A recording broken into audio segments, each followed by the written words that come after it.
All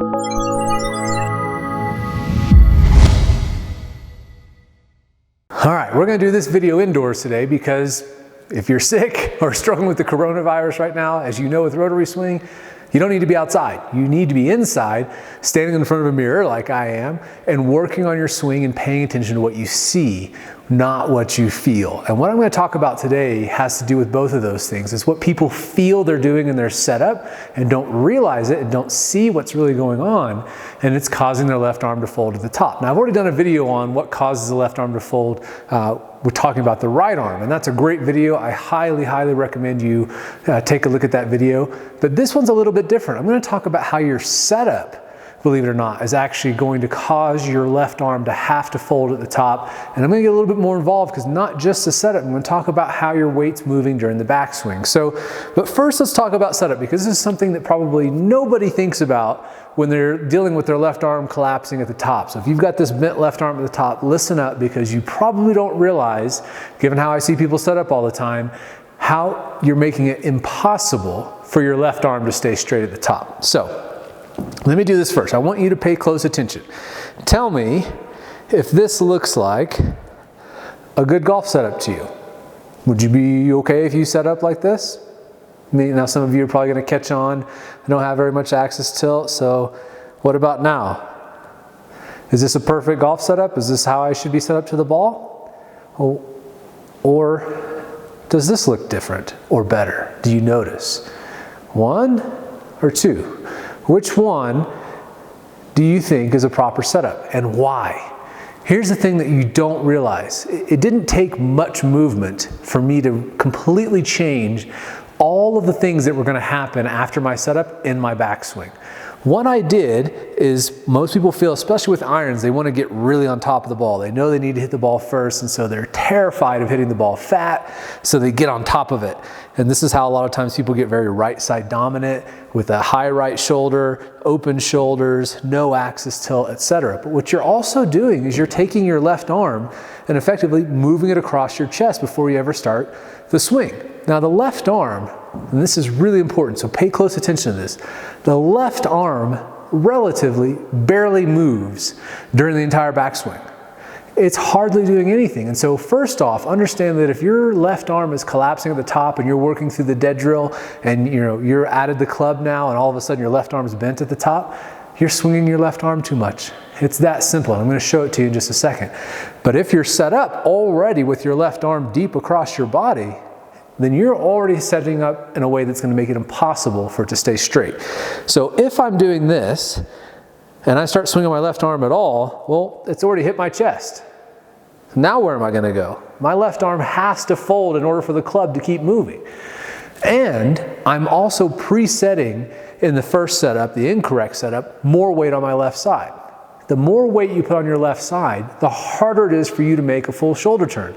The only way you're going to do it is to make a huge hip turn, because the way that you restrict the muscles, how they can naturally move and lengthen in order to turn your torso to get to the top. So what I did in the second setup, which was the correct setup in case you were wondering which was right, is that now instead of setting into my left arm and smashing it against my chest and putting all this weight on my left side, I'm letting my left arm hang freely, so it's nice and relaxed. It's not squished against my chest.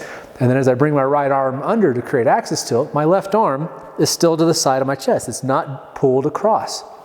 So now, as I go to the top, and I'm also, if you're used to putting more weight on the left side, I have more weight on the right side. Now it's hard to see this stuff unless you have force plates to measure it.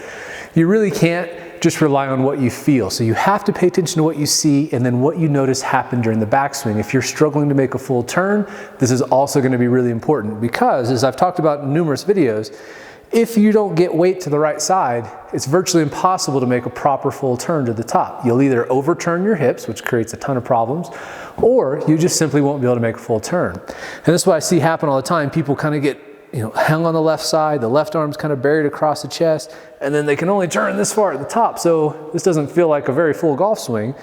So they bend their left arm in order to get the arms to the top. Then your swing is going to be 100% arms. No matter how good your intentions are, you're going to be doomed to swing all left arm, or all arms, right arm probably. So Instead, what I'm going to show you is if I'm set up correctly, and as I go to the top, notice here, I've got more weight on the right side, but I've already almost made a full shoulder turn, if not a perfectly full 90-degree turn, and my left arm is parallel to the ground. What I see all the time when the people set up stacked on the left side, arms starting to bend, and their arms are up here and they've only turned 70 degrees. This is not a full golf swing. It's not a turn. You haven't loaded up any of these muscles in your body. You're going to be forced to fire with just your arms. So instead, do this for me as an experiment. I want you to put all your weight on your left side and now try and make a turn. You're going to find that you can only turn about halfway. And now put all your weight on your right side and actually even lift your left foot up in the air. And now you'll see that you can make a pretty huge turn pretty easily. You have to get weight on the right side. And if you're one of the people who kind of presets their weight way over on the left side and then doesn't make a good shift over to the right, you're going to be doomed to always having your left arm have to fold at the top. So how little does your left arm really move is what I want to show you next. So now that I know I have to have my arm out here in front of my chest, not pulled across my chest at setup, and I probably need more weight on my right foot at address than you're probably used to if you're used to stacking on the left side. Now I know that I can focus on just turning, making this big body turn, and my arm swing is very little. Let me show you. So I'm going to turn. That's a pretty full swing right there, right? Now, how much did my arms move? Well, I'm going to keep my arms exactly where they are here, and I'm going to move back out to front. This is how much my arms move to get to that point in the swing. From address to here is it. Look at how little movement that is. If your arms are moving more than this, they're simply moving too much. And that's why they're bending. The arm has to bend at some point. You can't, if the arms move any more than what I just showed you, they're moving too much. Remember my mantra for the backswing. Big body turn, tiny little arm swing. If your arms are swinging to the top, and they're taking over and you're already preset on the left side with the left arm stuck into the chest, already kind of back behind the middle of your body, of course your left arm is going to bend. If you're not getting weight over the right side, you're not going to be able to make a full turn, so of course your left arm is going to bend because it's going to be the only thing that can keep bringing the club up to a position that you feel you have some power and leverage. Now let's look at down the line. I'll show you the same thing. So getting proper setup, and now I'm just going to focus on turning.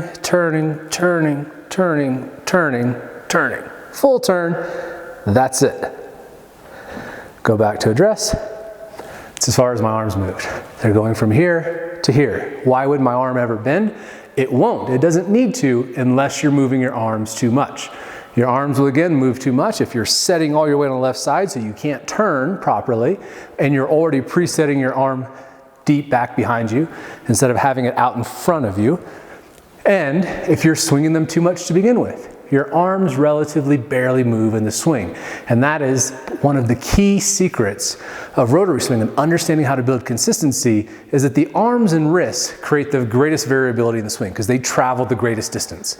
And you can manipulate the club dramatically just with tiny little movements in your wrists and arms. So we want to minimize those movements. You want as little movement in your arms and hands and wrists and shoulders and all that stuff as humanly possible. And the majority of the movement comes from here. I always tell people the same thing.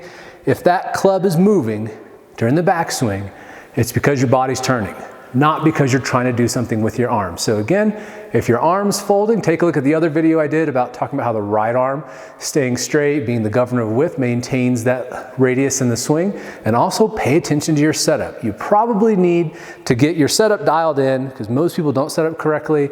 They pull their arms across their chest, they're too much weight on the left side, etc. And that will also make it impossible for you to keep your left arm straight at the top.